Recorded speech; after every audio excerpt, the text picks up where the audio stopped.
¿Qué show, amigos? Bienvenidos a un nuevo capítulo de Archivos. Mi nombre es Francisco y me acompaña como siempre Timmy. Y el día de hoy tenemos un invitado de lujo.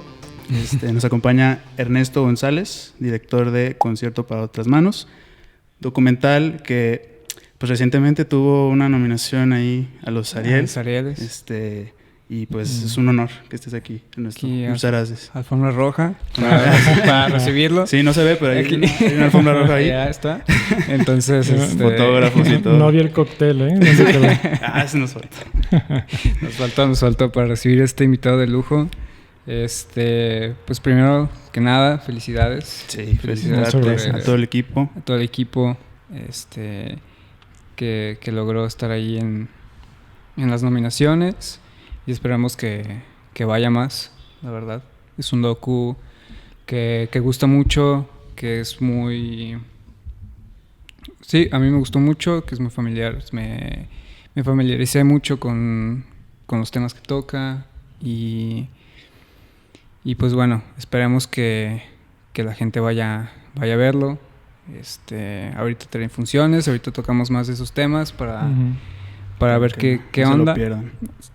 Y pues bueno, para comenzar así rapidísimo, lo que siempre preguntamos, los inicios, la trayectoria de Ernesto, ¿cómo fue que llegaste al cine y que decidiste pues emprender en el camino difícil del cine, de hacer cine, de la vida.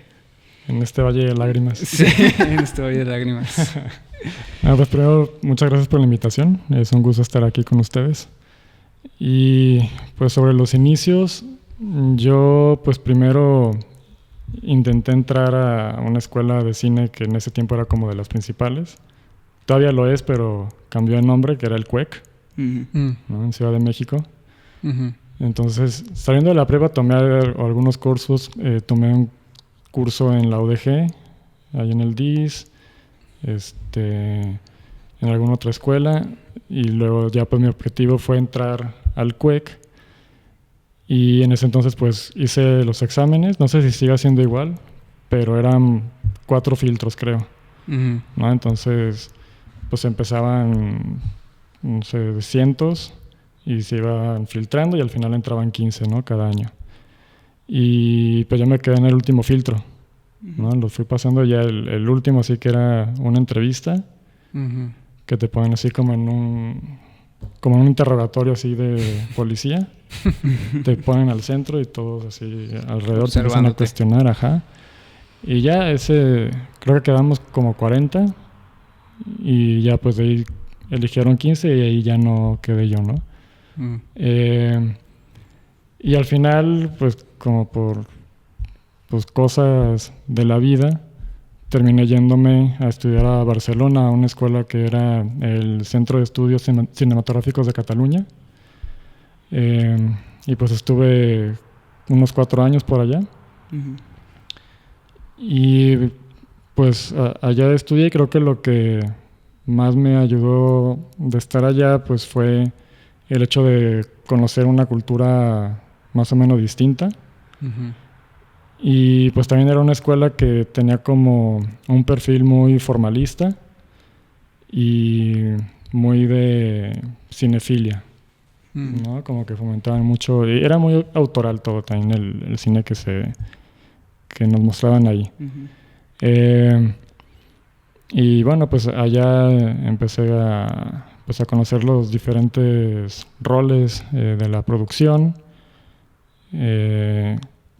Como que siempre estuve entre el área de dirección y de edición, y en un momento empecé a hacer script y como que me empezaron a ubicar en ese rol. Y entonces a la par de que hacía mis proyectos escolares pues empezaban a jalar a otros, ¿no? Como script. Y pues allá trabajé en un primer largometraje de script. Y ya después de eso regreso a Guadalajara y seguí trabajando de eso, ¿no? Ahí por medio de un taller que hubo de continuidad, pues me empezaron a ubicar y empezaron a jalar a más proyectos. A la par de eso, fundé una casa productora con otros 3 socios, que ellos son egresados del TEC, y esta productora se llamaba Mamut Cinema. Y pues cuando empezamos teníamos como la idea de hacer chambas para sacar dinero para hacer nuestros proyectos, ¿no? Y como que tenemos la tirada de hacer documental, y pues como viajar y estar conociendo diferentes lugares a través de eso. Y cuando estábamos empezando con la productora, entré también a estudiar antropología en la UDG. Entonces esa es mi segunda carrera. Este proyecto de Mamut duró pues como 4 años. Éramos 4 socios, 4 o 5 años. Ahí por cosas personales uno de los socios pues se salió y se mudó a Ciudad de México. Y los 3 que quedábamos, pues refundamos la productora, que desde entonces es Miral Cinema. ¿No? Que Miral con doble L significa espejo en catalán. Y pues como con esta misma idea de el audiovisual como un espejo que refleja realidades y que te permite reflejarte en otros, ¿no? Y pues ya con esta productora, pues seguimos haciendo igual chambas para clientes y eso. Pero sí como que ya buscamos pues hacer esos proyectos personales que hemos dicho desde un inicio que no habíamos hecho mucho. Hicimos un corto de ficción que se titula Escucha, eso fue en el 2017 me parece. Que fue como pues este intento de empezar a hacer algo ya más de cine. Y en 2018 pues empezó lo que terminaría por ser Concierto para otras manos, ¿no? Y pues digamos que después de 6, 7 años, pues ya aquí estamos. Ese ha sido un poco el camino. Y preguntarte también con tu relación con la música en este trayecto, ¿no? Que nos mencionas. Claro. Pues mi relación con la música viene desde muy chiquito. Yo estudié piano como desde los 5 o 6 años hasta la prepa, hasta los, no sé si 16, por ahí. Que no fui nunca así como que muy clavado. O sea, como que nunca me tomé en serio así de dedicarme a eso, entonces no fui tan buen estudiante de música. Pero sí era algo que me gustaba, ¿no? Y que me gustaba como para mí, no tanto como para presentarme y que eso fuera mi vida, pues. Y precisamente hace unos años, como que recordando todo esto de mi infancia y demás, pues me surgió el deseo de hacer un proyecto que tuviera que ver con música, con piano, ¿no? Con pianistas. Y después de haber hecho este corto que les dije, Escucha, pues empecé a desarrollar un corto de ficción que se llamaba Concierto para otras manos, y que era sobre 2 pianistas que eran rivales, pero que uno tenía un accidente, entonces el otro le tenía que ayudar y terminaban colaborando para que uno debutara como pianista con una orquesta, ¿no? Así como su gran debut profesional. Y ahí lo interesante pues fue que mientras estaba en ese desarrollo de ese corto de ficción, pues es que conozco a los que van a ser los protagonistas del documental que tenemos ahora y que terminó tomando ese título. Entonces, de algún modo, de ser un corto de ficción se transformó en un largometraje documental. Ya. ¿Y estás haciendo como scouting o algo así? ¿O? No, ni siquiera. Pues tenía el guión, había empezado a mandar algunas convocatorias, no quedó, entonces estaba reescribiendo, estaba en proceso de reescritura del guión. Y pues fue cuando un poco así al azar uno de mis socios conoció a esta familia, David, José Luis y Cristi, y me contó de ellos, ¿no? Y ya de ahí como que empezó todo a transformarse. Ya. Que ahorita les cuento más. Sí. Y bueno, o sea, como rescatando un poquito lo que nos dijiste, entonces a ti siempre te llamó la atención la parte de dirección, la parte de escritura, ¿no? Eso fue tu... Sí, aunque Pues cuando empecé como que sí me gustaba escribir así como que los ejercicios escolares. Ya después me empezó a costar más trabajo. O sea, como que empezó a interesar más la dirección y la edición, y la escritura ya como que no tanto. O sea, como que sí, siento que es sufrir mucho. Y no me gusta sufrir tanto de esa forma. Ya. Pero sí, pues, lo sigo haciendo. Ajá. ¿Y ya hubo acá en este proyecto algún proceso de escritura o no? ¿En el documental? Sí, claro, no, un montón. Sí, me imagino. Hay como que la idea de que... Bueno, el documental es muy libre, ¿no? Hay como muchos tipos de aproximarse y de llevarlo a cabo. Pero aquí la historia sí se prestaba pues a una narrativa, pues digamos, muy clásica. Entonces, sí, pues sí, escribí una escaleta desarrollada que es prácticamente como un guión tal cual.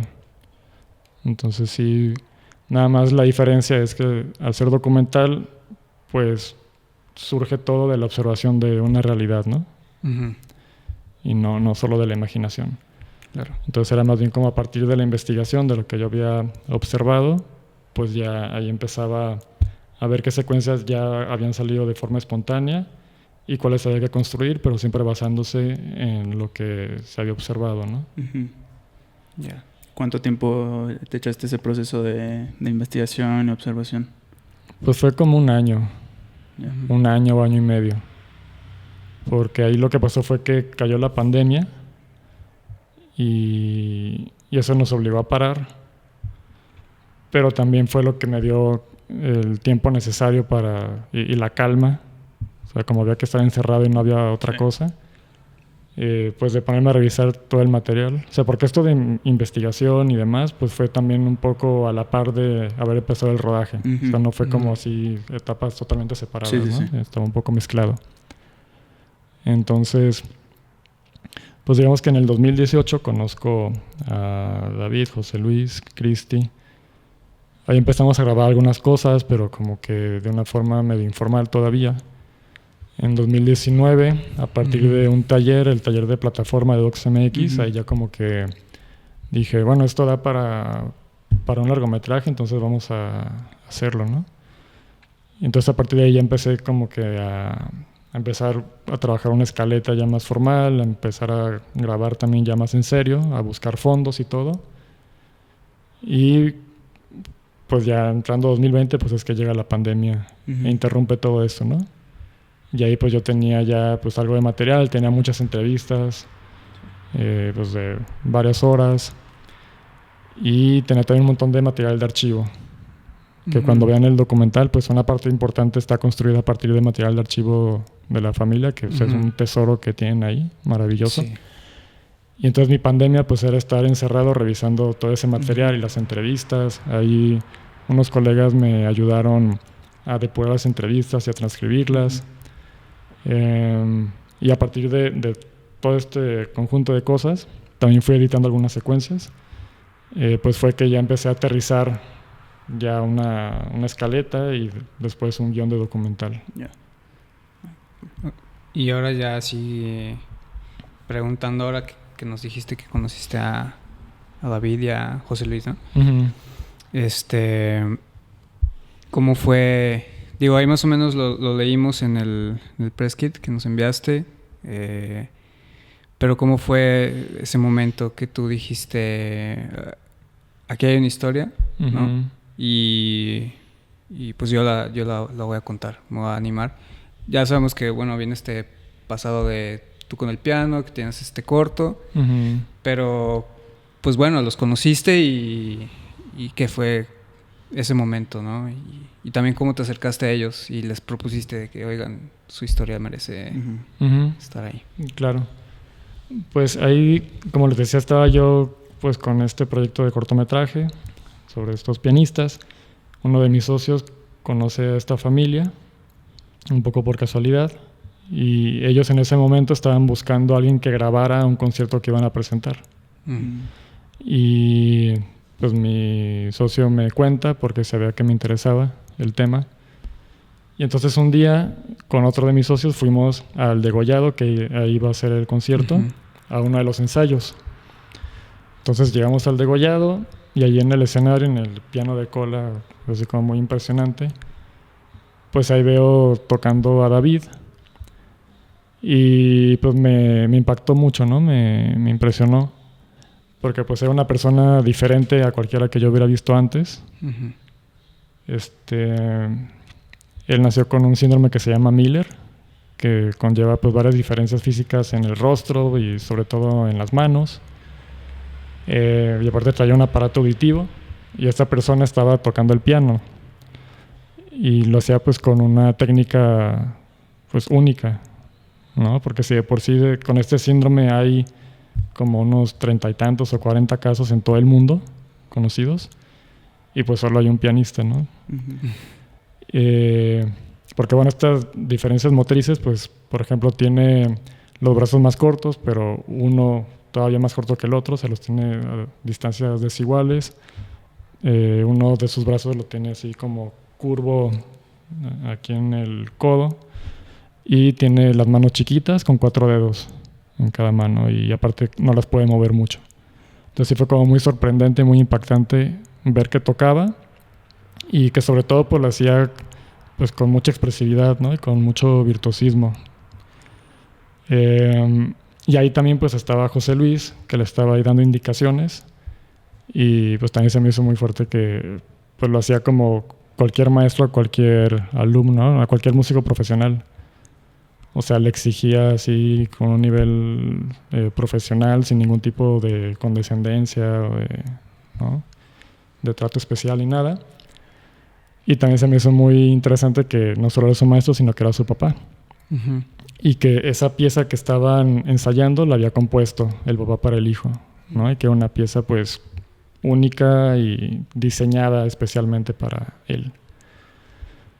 Y pues bueno, ahí nos conocimos, pues empezamos a grabar así un poquito los ensayos. Luego ya que fue el concierto, pues pedí paro así con amigos de que llevaran algunas otras cámaras y lo grabamos. Y ese fue como un primer acercamiento con ellos, ¿no? A través de este video que pues se los di. Y pues de repente me invitaban a otras presentaciones y pues ahí íbamos y grabamos y ahí fui conociéndolos un poco más y escuchando más de su historia y ahí lo que se me hizo muy interesante, además de esta interacción que ya había visto, era sobre todo que esa relación padre, hijo, maestro, alumno no siempre había sido así. ¿No? Sino que en un inicio José Luis no creía que su hijo fuera capaz de tocar a pesar del deseo que sentía David desde chiquito y que tuvieron que atravesar pues todo un recorrido de pues como de cambiar la mentalidad, de romper paradigmas para hacer esto posible y pues ahí vi que había una historia muy poderosa y pues que yo la quería contar, ¿no? Y ellos pues como que sí ya estaban dispuestos a que, digo, de entrada ya estaban acostumbrados un poco a que los entrevistaran, ¿no? Tienen ya algo de trayectoria y son algo conocidos localmente. Les han hecho varios reportajes para tele y demás. Entonces sí como que buscaban pues más de eso mismo para seguir dando a conocer pues sobre todo a David.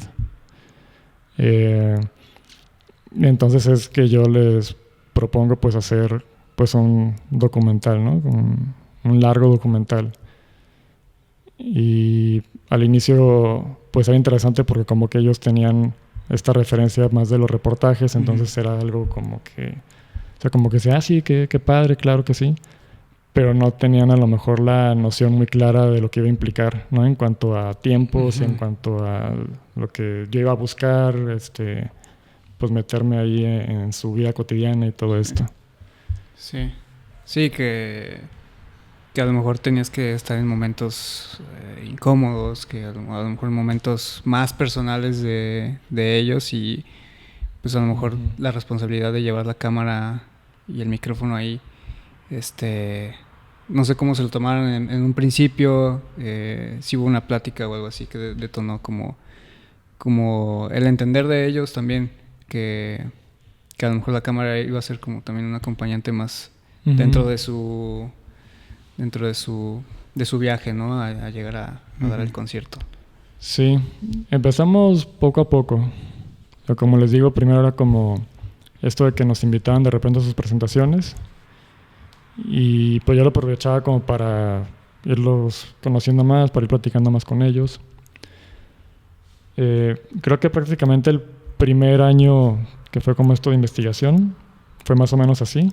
Uh-huh. O sea, no los veíamos tan seguido, no grabábamos mucho y era como aprovechar estas presentaciones que ellos ya tenían planeadas pues como pretexto para irnos conociendo más, ¿no? Y generando confianza, sobre todo. Y ya es a partir de que estuve en este taller que les comento de Plataforma MX, que ya decido hacer pues un documental largo, Uh-huh. que ahí sí ya pues platiqué con ellos y les conté como intentando explicarme mejor, ¿no? De cómo iba a ser lo que buscaba. Y ya ellos dicen, o sea, es como una película. Y yo, sí, es una película, sí. Justo. Y sí, pues ellos siempre fueron pues muy abiertos y muy generosos. Solo pues sí, como que al inicio no se esperaban que de repente iban a estar desayunando y nosotros ahí, ¿no? Sí. Pero aún así pues realmente nunca hubo problema, ¿no? Y siempre buscábamos pues ser muy respetuosos, muy prudentes y con un constante diálogo, ¿no? De que nos interesa esto, si se sienten cómodos, adelante. Y así fue.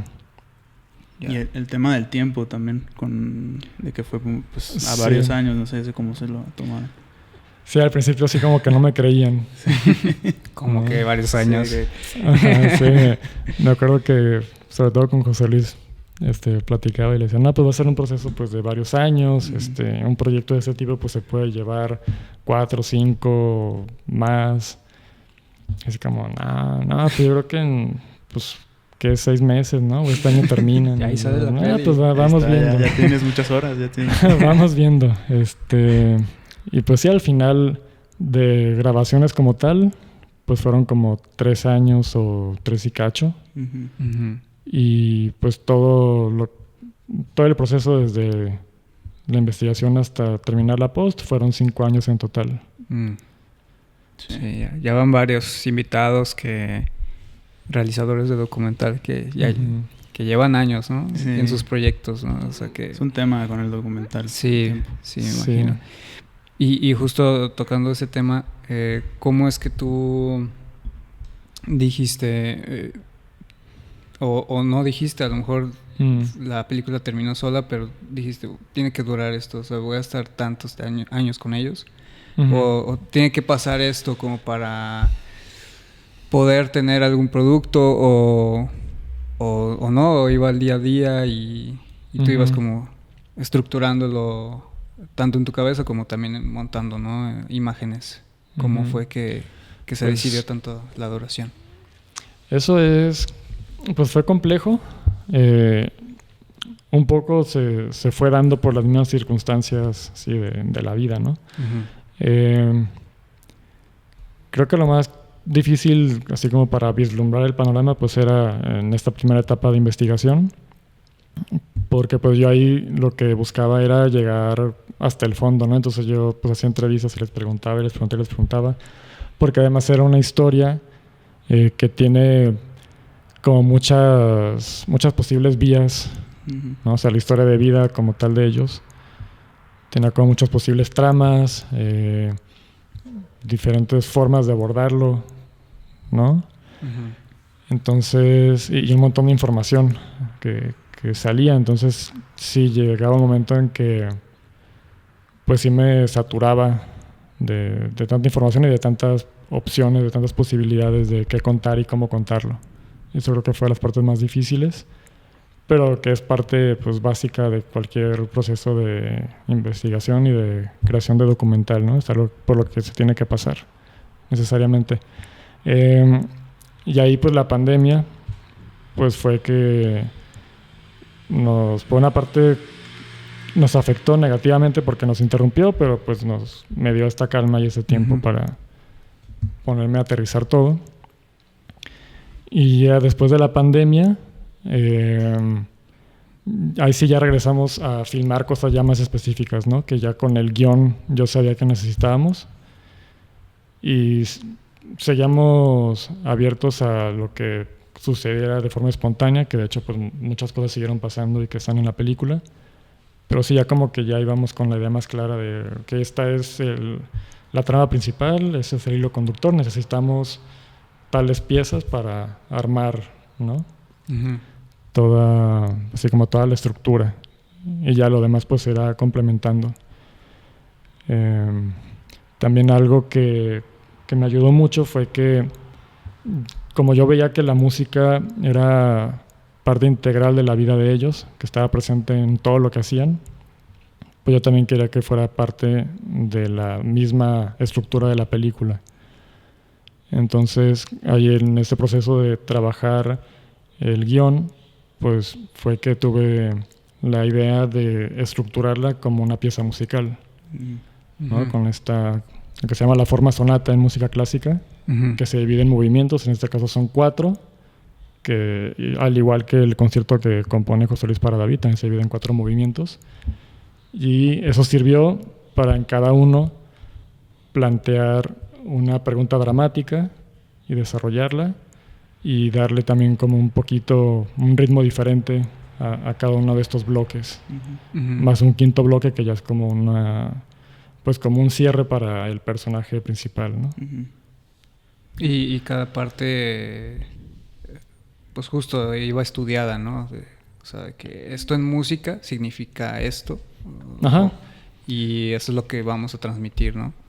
Sí, un poco sí. Sí, pues era como la idea de equiparar la estructura musical y la narrativa, ¿no? Uh-huh. Entonces, por ejemplo, el primer movimiento es un andante, que es un tempo lento, porque ahí apenas como que se presentan a los personajes, se presenta el universo en el que están, se plantean varias preguntas básicas, uh-huh. entonces como que va así poco a poquito, y ya después los siguientes movimientos pues se van volviendo más rápidos y más como enérgicos, uh-huh. ¿no? Esa era un poco la idea hasta llegar a un clímax y luego una resolución. Sí. Y ya mismo en el montaje pues se logra muy bien y hay un ritmo, ¿no? Muy, uh-huh. muy estructurado. Y también justo lo del fan footage que uh-huh. comentabas. Uh-huh. ¿Cómo fue que llegaste a él? ¿Te comentaron ellos? ¿Fue su propuesta? Pues ahí, cuando los conocí, les digo que estaban ahí pues José Luis y David en el piano y tal, uh-huh. y Cristi, que es la mamá de David, estaba siempre con su celular o con una cámara ahí también grabando todo, ¿no? Y ya cuando después íbamos a otras de sus presentaciones, pues ella siempre estaba así con ese rol y pues ahí vi uh-huh. que ella pues es la manager de ellos dos, ¿no? O sea, es como que pues es prácticamente el soporte, la columna vertebral ahí en esa familia, en la parte pues cotidiana y musical. Y pues también ella siempre está registrando todo lo que hacen. Y sí, cuando hablamos pues ya de hacer el documental, pues sí me platicó que tenía pues muchos videos familiares y fue poco antes de la pandemia que me los pasó porque los tenía en VHS. Uh-huh. O sea, tenía como videos grabados desde, creo que en beta, en 8, en mini DV, pero todos los había pasado a VHS, entonces tenía así un montón de VHS. Uh-huh. Y los tenía así bien organizados, tenía cada uno etiquetado con qué tenía, y de qué año era y demás. Entonces me los pasó para yo digitalizarlos. Uh-huh. Entonces, pues también pasé un montón de horas ahí pasando del VHS a la compu, digitalizando todo, y ya después se lo entregué ya digitalizado. Y al ponerme a revisar todo este material, que como les dije, pues la pandemia me dio ese tiempo, pues vi que era un tesoro así increíble, ¿no? O sea, sí. Cristi por sí misma pues es una documentalista y tiene así unas composiciones pues fantásticas y momentos muy entrañables, muy emotivos. Entonces sí, pues vi que eso era oro puro y que nos iba a ayudar un montón a narrar toda esta parte que pues ya había sucedido antes, ¿no? Sí, sí, justo pues le da más profundidad o comprendes más los conflictos de cada personaje, ¿no? Justo de José Luis, más que nada, ¿no? Con estas preguntas que se hacía de si iba a poder tocar el piano, ¿no? Porque a David le gustaba mucho. Entonces es muy, muy poderoso verlo, ¿no? Desde antes, no tanto en un formato de entrevista o algo así, en otro formato, sino como en el momento en el que pasó, en el momento en el que la duda surgió para el personaje, ¿no? Y eso fue que le brindó mucha profundidad, ¿no? a estos personajes. Sí, y también permitía ver una especie de ambivalencia que a mí me resultaba muy interesante, que sí es como este conflicto o la tensión entre pues el hijo tiene el deseo de tocar música, de tocar piano como el papá tiene el deseo también de que eso suceda, pero cree que es imposible. Pero al mismo tiempo, pues ahí en ese material se ve todo el cuidado, la presencia del papá, ¿no? El amor hacia su hijo, la ternura, o sea, como que estas cosas que crean tensión y que hace también que sea algo complejo y con un montón de matices, ¿no? No es nada más como una cosa así de un antagonista villano, sino que es una cosa muy, muy compleja. Sí. Que hasta cierto punto también le ponía como ciertos objetivos a David, ¿no? Y ciertas aspiraciones también, ¿no? Y pues sí, esos planos del pasado pues funcionan muy, muy bien. Y también preguntarte, que lo noté en el documental y bueno, era algo que me gustó mucho. Es que pues sabemos que David tiene esta malformación, ¿no? Pero el documental lo trata de una manera muy humana, como si fuera alguien más de nosotros, ¿no? Y muchas veces no retratan a las personas con alguna malformación o discapacidad de esa misma manera, ¿no? Como siempre se quiere como enaltecer de cierta manera, como impresionar a la gente, ¿no? Y el documental lo maneja muy, muy bien, como me logré identificar en ciertos momentos con él, ¿no? Y hasta es carismático, que menciona algo de las novias, ¿no? De que, pues mándenme mensaje, ¿no? Y dices, güey, yo también tuve ese tipo de cuestionamientos, ¿no? Cuando yo era joven, ¿no? Y esos momentos son los que tú dices, no manches, o sea, estoy viendo a alguien pues realmente como yo, ¿no? Como debería ser. Y siento que muchas veces falta ese tipo de entendimiento, ¿no? Del igual y muchas obras no lo son. Y preguntarte cómo fue esta decisión y si pues ya lo habías pensado desde el principio o fue directamente montando. No, ahora sí que cuando empecé el proyecto había muchas cosas que no tenía claras, pero una cosa que sí tenía muy clara era que no quería hacer una película sobre discapacidad. Y pues con todo el equipo tenemos claro que no queríamos hacer un retrato pues como desde la condescendencia o la conmiseración o el morbo, ¿no? Todo esto. Sí. Y sí, es complejo porque creo que la línea es muy delgada, ¿no? La línea entre hacer una representación pues respetuosa, pero sin caer ni en buscar la lástima, pero tampoco como en elevar así a la persona como alguien sobrehumano. Es una línea así muy fina y era algo que tenía pues presente todo el tiempo, ¿no? Era de mis principales preocupaciones. Pero pues algo muy favorable es que pues a David, su misma familia, desde que nació, pues ha buscado tratarlo y sobre todo hacerlo sentir como una persona normal, ¿no? Digamos. Entonces, él pues obviamente es consciente de que se ve diferente y de que hace cosas diferentes a la mayoría o de otra forma. Pero pues él se asume pues como lo que es una persona. Entonces eso pues sí nos facilitó mucho esa parte, porque no había que pues tratarlo como de una forma así especial o como demasiado cuidadosa ni nada, ¿no? Y aparte pues es como muy bromista, muy alivianado y pues también es muy carismático, entonces también yo sabía que como protagonista pues iba a funcionar muy bien. Sí. Y Perdón. Sí, no, tú. No, también de lo que habías comentado antes de cuando fuiste a ver el ensayo, que el papá pues le daba indicaciones como si fuera un alumno más, un artista pues de la magnitud, ¿no? que es.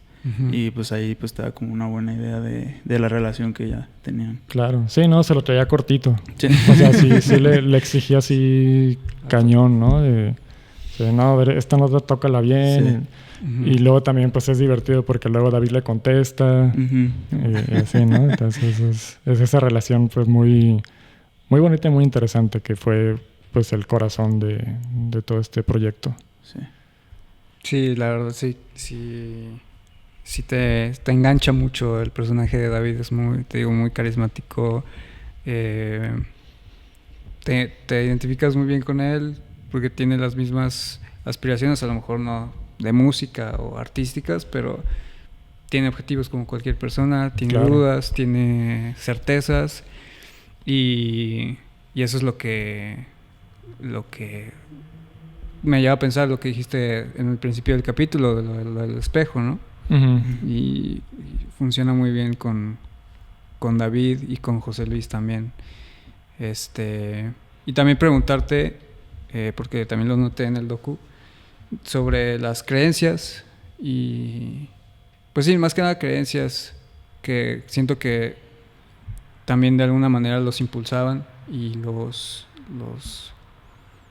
pues sí, una manera como también ver la adversidad como necesaria, de decir, bueno, viene la pandemia por lo de su concierto y no va a poder suceder, pero ellos siempre tenían esa fe en sí mismos y justo también los jalaban, ¿no? a salir adelante como cualquier otra persona, ¿no? Y ¿cómo notaste tú esta fe, ¿no? que ellos tienen? Que en el docu no es algo tampoco extraordinario, sino también algo muy humano que cualquier persona tiene y que cualquier persona tiene esta creencia en algo, en sus convicciones, ¿no? Sí, para ellos pues la fe, en este caso religiosa, pues sí es también parte así central de sus vidas, ¿no? Y ellos siempre lo dicen y son muy abiertos al respecto y muy vocales. Sí. Y es algo que se nota y pues sí creo que es algo que les ha ayudado pues toda su vida, ¿no? Desde antes de que David naciera y que sabían que venía este hijo diferente y que no sabían a qué se iban a enfrentar y pues tenían miedo, incertidumbre, lo que quieran, pero pues siempre se agarraban de esa fe, ¿no? De Dios, de sentir a Dios, como dicen ellos.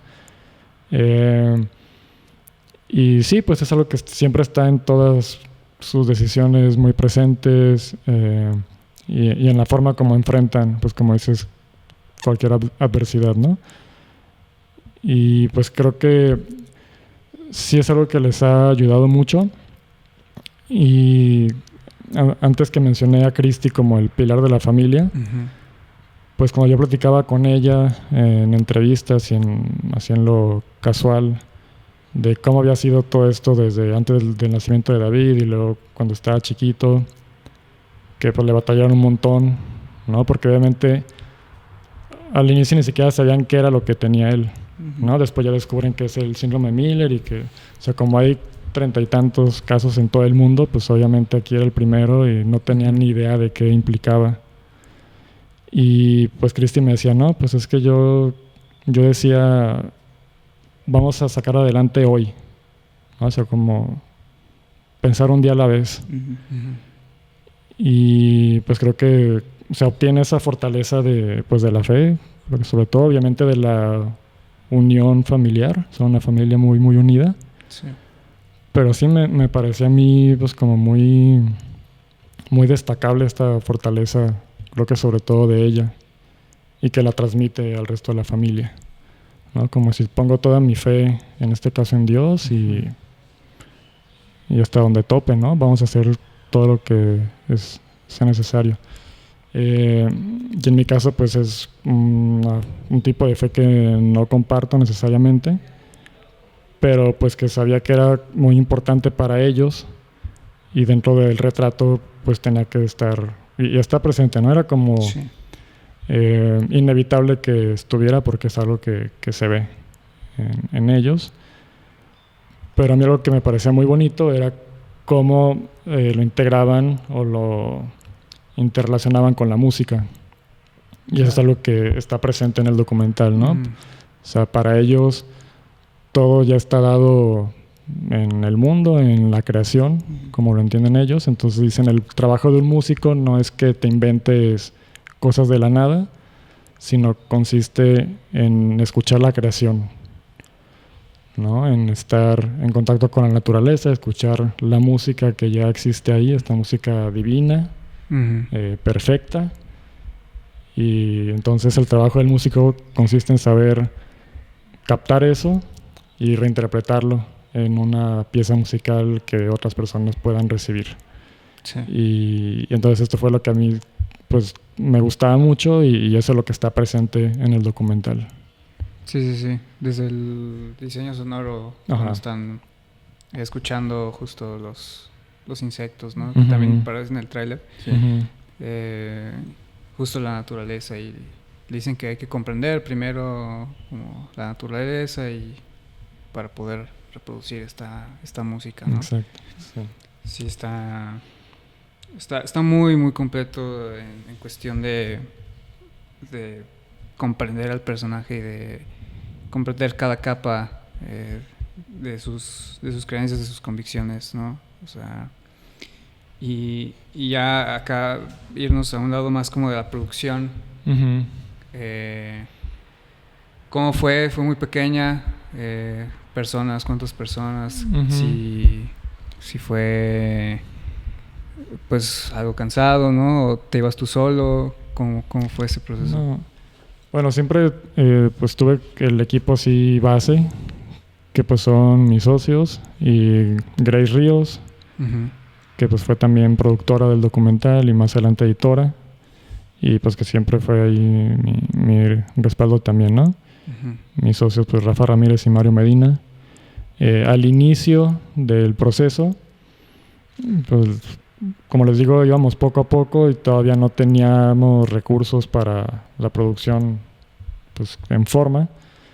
Entonces ahí sí era un poco pues cuando alguien de ellos podía, pues íbamos a grabábamos algo.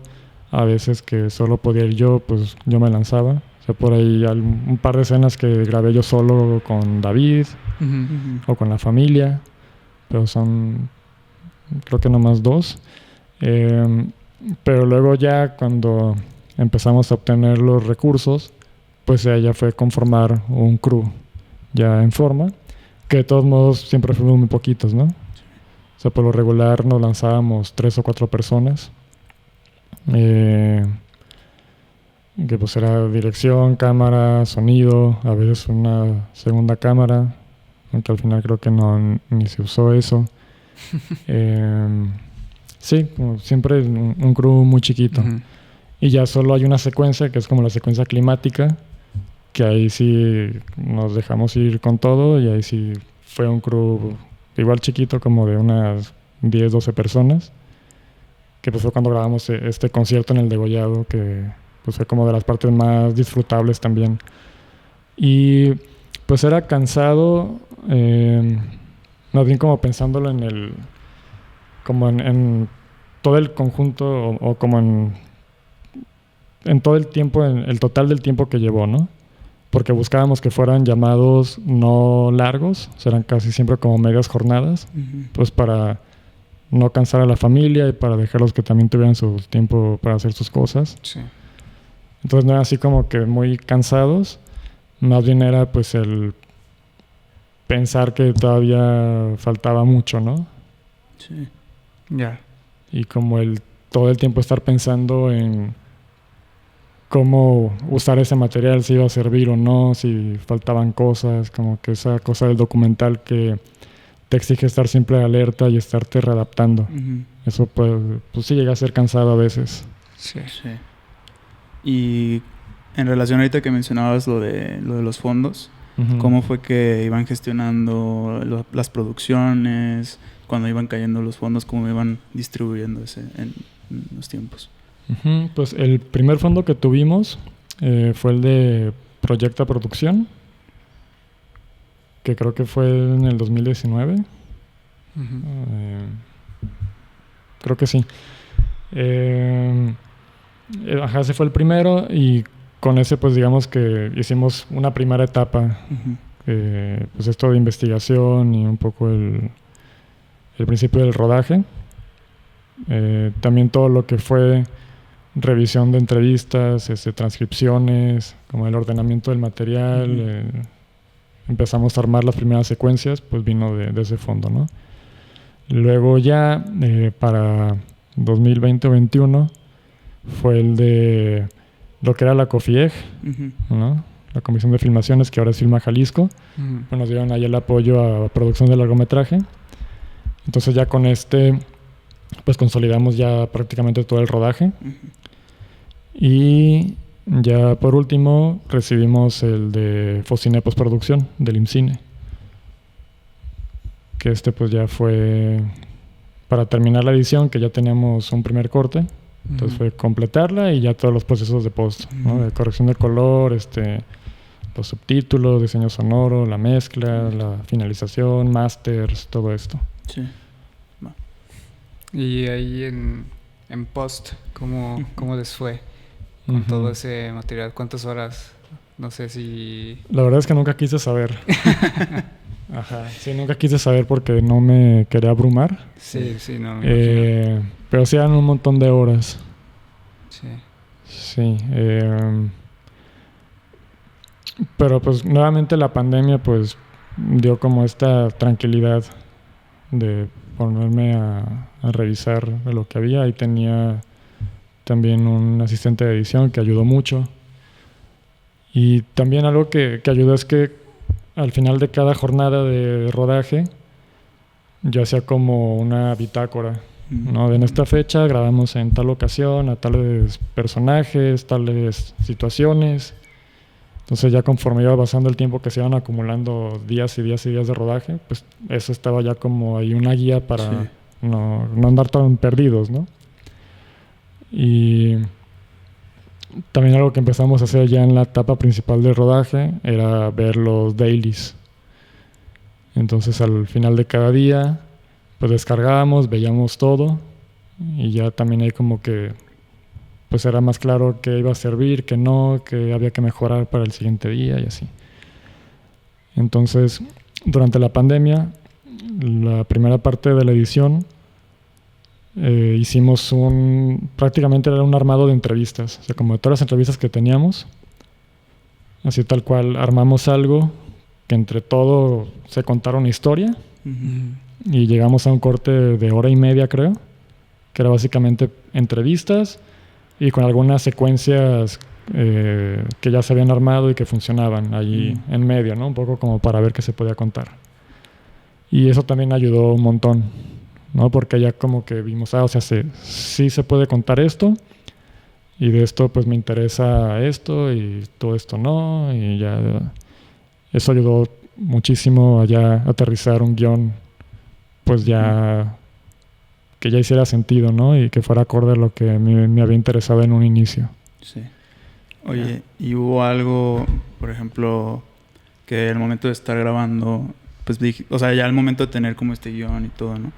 De que estuviste grabando y dijiste, pues no creo que me sirva, o lo pasas por alto y al final pues terminó siendo. Es como que, ¿qué fue? Sí. Hay una secuencia que curiosamente pues como que es de las que más gusta y que pues a mí originalmente no me había gustado para nada cuando se grabó. Es una escenita en el mirador que está ahí en la barranca de Huentitán, con David y José Luis.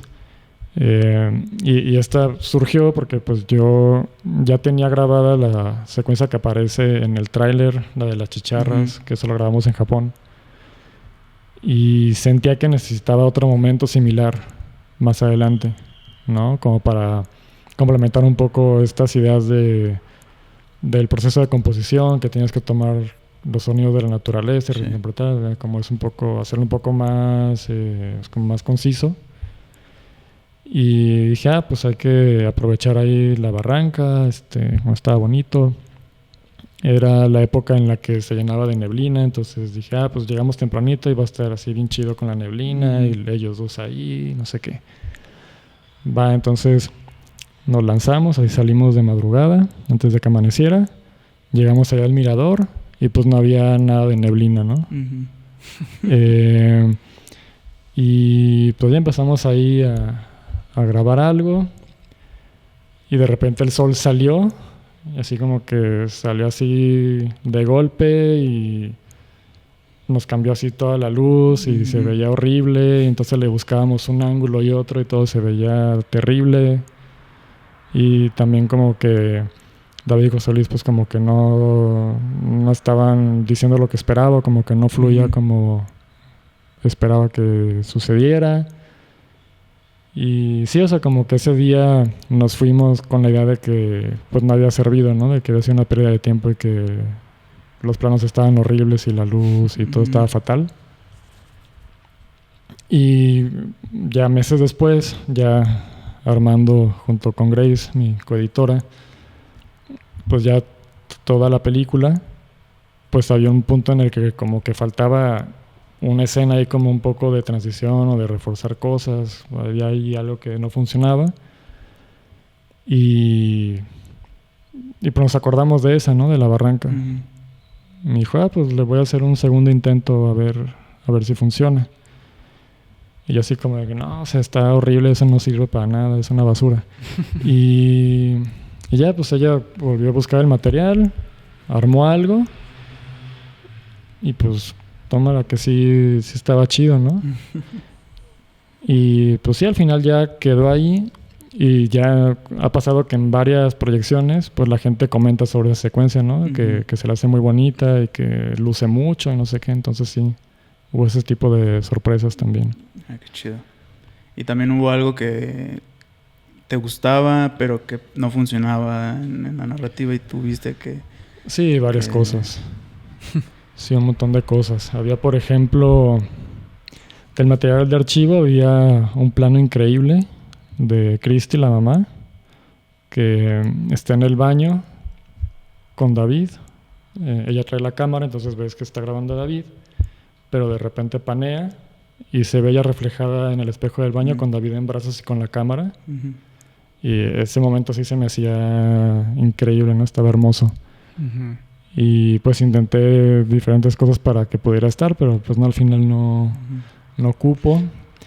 También había una clase de piano que grabamos con la tía de David, que pues ya cuando vean el documental van a ver que la tía tuvo pues un papel muy importante para que iniciara todo este camino musical.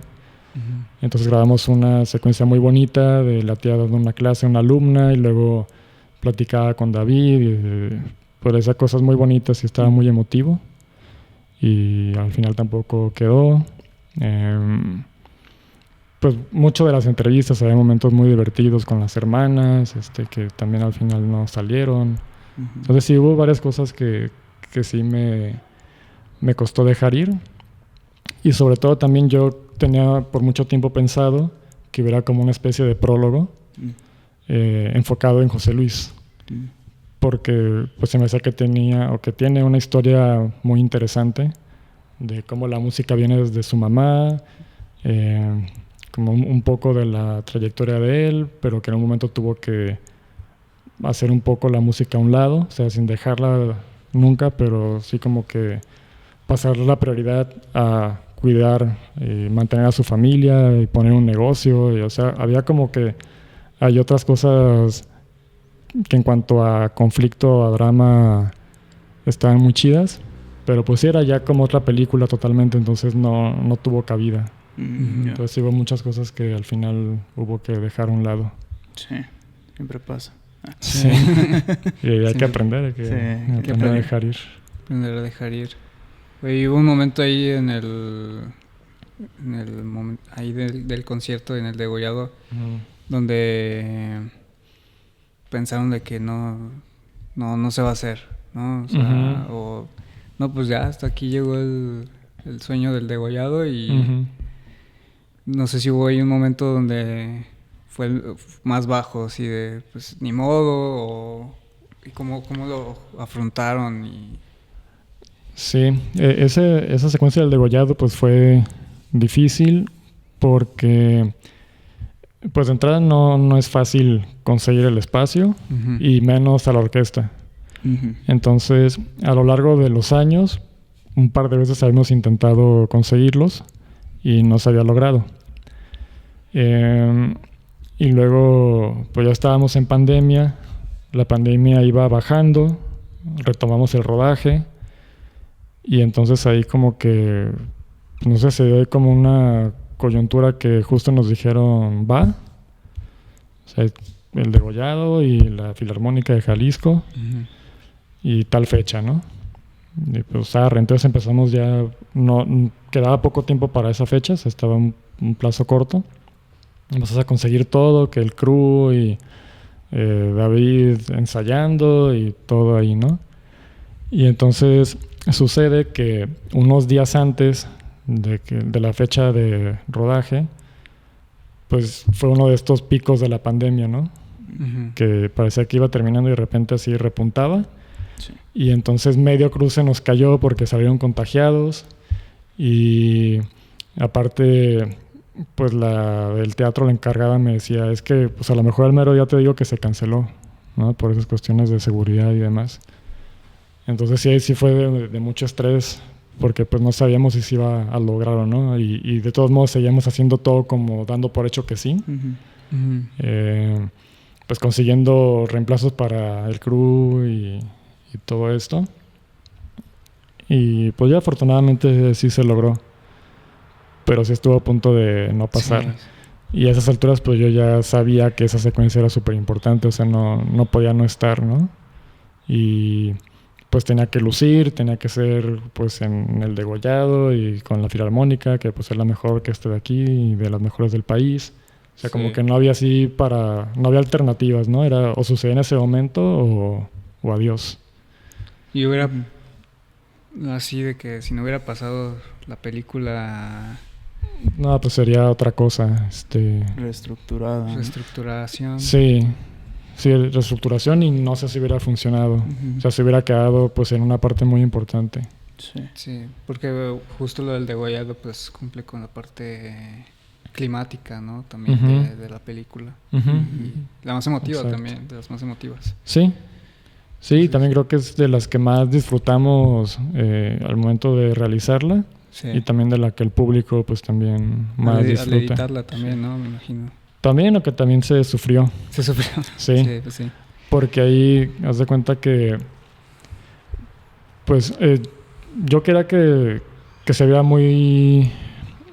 por una parte que se sintiera como si uno estuviera ahí, o sea, como estar en la perspectiva de David y José Luis, de cómo se vive un concierto desde el escenario. Entonces quería que tuviera como esa intensidad.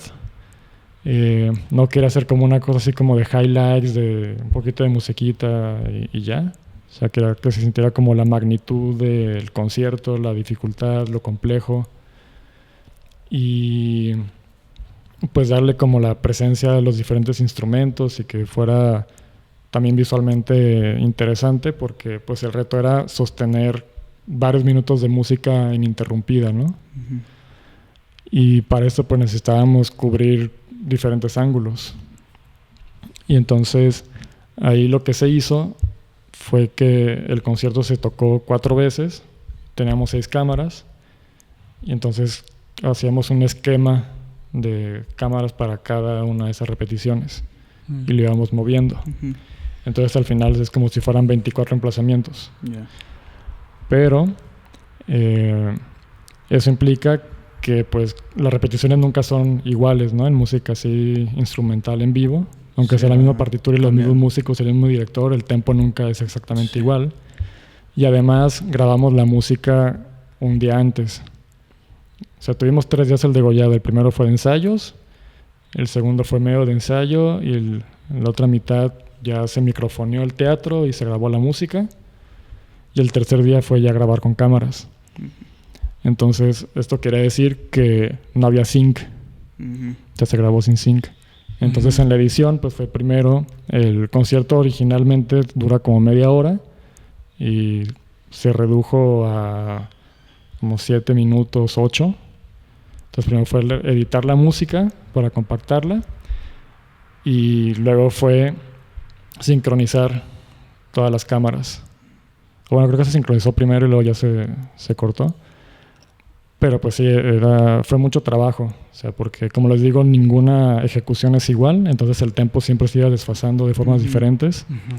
Entonces era como por cachos.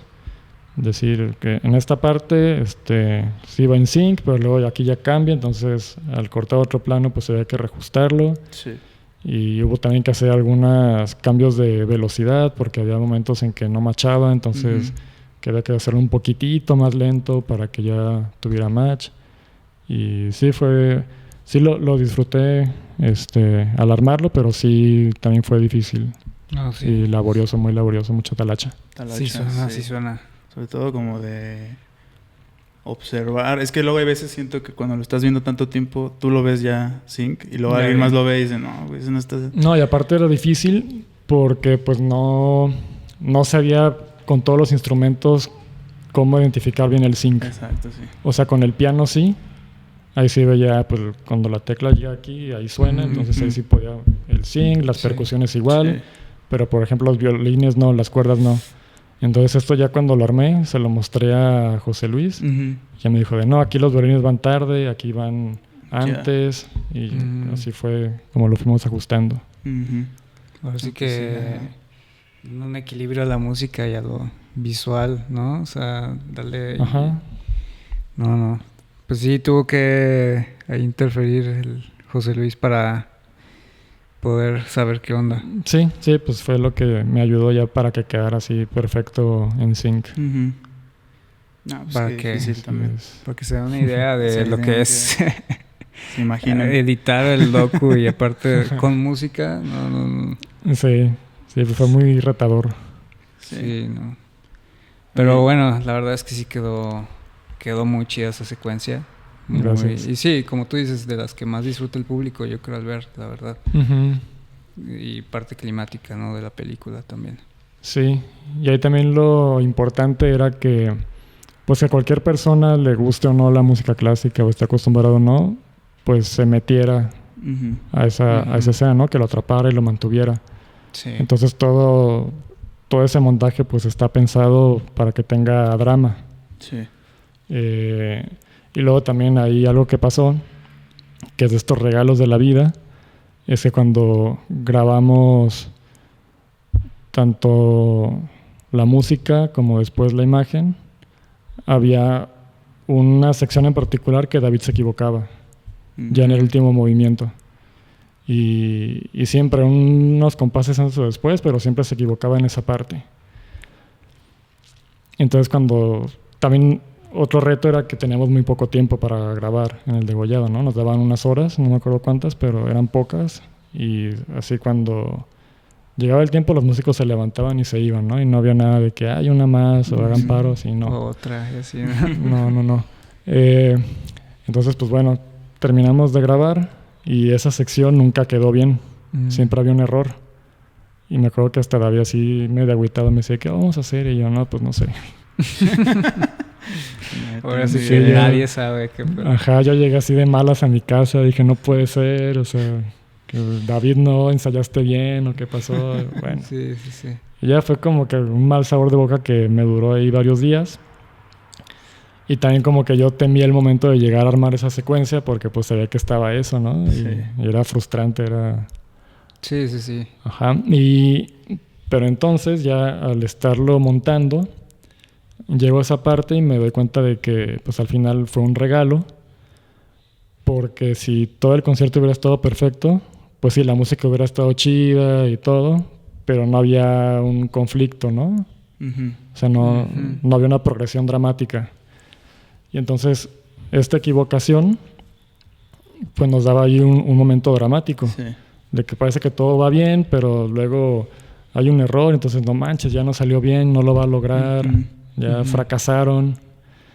Y entonces ahí me acordé de que años antes había grabado un audio de José Luis diciéndole a David que cuando uno está en el escenario, cualquier error pequeñito parece que es muy grande, pero lo que hay que hacer es no perder la concentración y seguir adelante y llegar al final. Uh-huh. ¿No? Entonces ahí ese audio lo aproveché, lo metí antes de que salgan al escenario, y ya cuando sucede este error, pues creo que funciona muy bien porque estás metido ahí en el momento, se equivoca y dices, chin, ¿qué va a pasar? Uh-huh. Ahí pues en el montaje lo acomodamos de forma de que José Luis voltea a ver a David, se echan las miradas, le dice así como con un gesto como de no te preocupes, sigue, y entonces David retoma y pues ya verán cómo cierra el concierto, ¿no? Uh-huh. Pero fue estos regalos de la vida y esas cosas bonitas del documental. Uh-huh. Qué chido. Escalofríos, ¿no? Sí. No, sí, qué chido. Para que lo vean. Sí, claro que sí. Claro que sí. Obviamente invitamos a todos y a todas que nos escuchan a que vean y aprovechen. Sí. Aquí en Guadalajara o cualquier ciudad ahí de México, que ahorita nos dirás en qué ciudades, estados está. Uh-huh. No sé si quieras. Pues yo creo que para ir cerrando me gustaría también preguntarte, ahora que estás en festivaleando y que se están viendo en muchos lugares, preguntarte cómo ha sido la experiencia en diferentes festivales, también de la familia, cómo se lo tomaron verse así como en la pantalla grande, ¿no? Sí. Entonces, ¿cómo ha sido ese proceso? Pues primero lo de la familia. A ellos les mostramos pues ya un corte casi final y fue muy interesante. Fuimos a su casa, lo pusimos en la tele, ahí se juntaron y fue muy interesante porque terminó la película y yo los estaba viendo así como de reojo. Uh-huh. Entonces termina y pues noto que están así como que un poco desconcertados, pero muy emocionados, ¿no? O sea, José Luis y Cristi así con los ojos llorosos. Y entonces fue como muy interesante, pues, como contrastar sus expectativas con lo que ya vieron. Entonces termina el visionado y me empiezan a hacer preguntas, ¿no? De, oye, pero ¿y esto por qué lo pusieron? ¿Y por qué no pusieron esto otro? ¿Y qué pasó cuando tal y tal? José Luis decía, es que yo salgo mucho, ¿por qué salgo tanto? ¿No? Ajá. Entonces como que sí, ese primer enfrentarse a lo que estaba en pantalla, pues sí fue como un momento muy especial. Pero pues ya he visto que les había emocionado, ¿no? Que les había movido. Y sí, pidieron verlo otra vez al día siguiente. Ahí fueron las hermanas de David, con sus parejas que son también músicos. Y sí, o sea, al final dijeron como, pues que no sabíamos bien qué iba a ser. También como que ellos esperaban pues algo más tipo reportaje tal vez. Sí. No sabemos que iba a ser así como que tan artístico, que ibas a meter como estos momentos tal vez medio incómodos, que de algún modo son más vulnerables, ¿no? No es como si nada más la imagen de que todo está bien. Sí. Por ejemplo, lo del error de David en el concierto. Él les dijo, pero eso no, ¿por qué? ¿Por qué pusieron eso? Te pasaste. Ajá. Pero ya, o sea, como que después de verlo un par de veces y con el tiempo, pues ya lo asimilaron y entendieron como cuál era la intención detrás de todo. Y ya después que empezamos a festivalar, pues hemos intentado que ellos estén presentes en todas las funciones que se han podido. Y pues por una parte ellos me dicen que cada que lo ven le encuentran cosas diferentes, como nuevos detalles, entienden por qué hay ciertas escenas, que todo de algún modo está conectado, que hay una progresión. Entonces eso me dicen que pues les ha gustado mucho, ¿no? Como ir descubriendo esas cosas y pues de algún modo redescubrirse a ellos mismos a través de otra mirada. Creo que para ellos ha sido muy interesante. Y pues también hemos tenido pues mucha fortuna con el público, ¿no? En todas las proyecciones pues siempre hay comentarios muy bonitos, la reacción del público mientras lo está viendo, también es como que todo funciona, o vemos que lo que habíamos diseñado funciona, sí, ¿no? Ya cuando lo ven. Y sí, el público siempre responde muy, muy bien, incluso en otros países. O sea, tuvimos la fortuna también de ir a Moscú el año pasado, allá un festival que es de películas sobre discapacidad. Entonces en el público había personas con discapacidad y también pues salieron comentarios ahí como muy fuertes. Y pues sí, era como muy, muy satisfactorio pues ver que en una cultura distinta también conectaban y se reían de los mismos chistes y las personas pues sí como que conectan desde diferentes lados, ¿no? Se sienten cercanos a los protagonistas. Entonces sí, por ese lado pues creo que es lo más satisfactorio y sí, nos sentimos muy contentos con cómo ha sido con el público. Qué padre. Qué bonito, qué padre y qué chido que la familia de David lo ve así. Y pues sí, un docu sí te puede ayudar a ver cosas de ti mismo, ¿no? También vulnerables y también obviamente estabas retratando a alguien más, pero también justo también te preguntabas cosas a ti mismo, ¿no? Sí, un montón. De cómo veías los conflictos de ellos y se transmitían a ti mismo también, ¿no? Es muy, muy valioso, la verdad. Sí.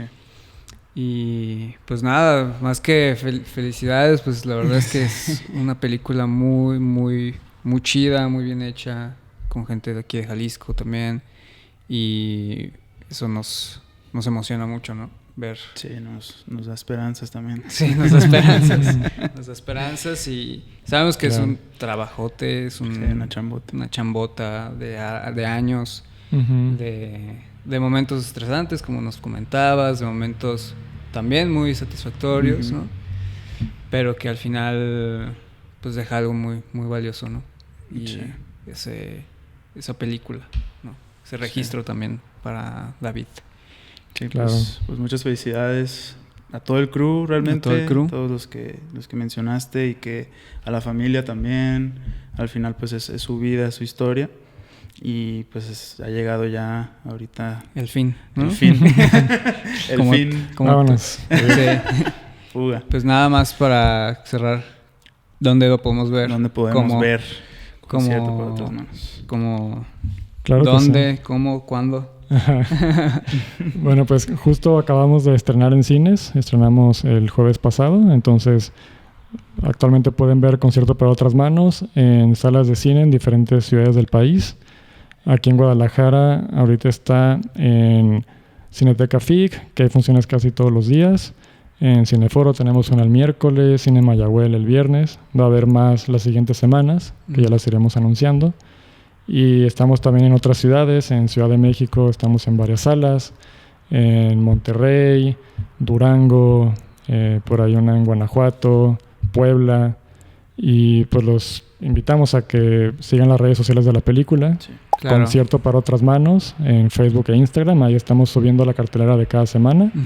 Y pues los invitamos a que vean nuestra película. Y si tienen Letterboxd, ahí también está. Pueden ahí dejar su review o su calificación. Y pues nada, nos vemos en el cine. Sí, claro que sí. En el cine. Pues muchas gracias. No se pierdan. No se lo pierdan. En serio, no se lo pierdan. Por favor, vayan. Y pues nomás de escuchar me dan ganas de verla. Entonces espero que se transmita eso también. Exacto, acá. Que la gente tenga ese mismo sabor de lo que nos platicaron. Y pues nada, agradecerles también por escuchar, por estar aquí otra vez. Y pues nos vemos en el cine, ¿no? Nos vemos en el cine. Bye. Nos vemos. Nos vemos.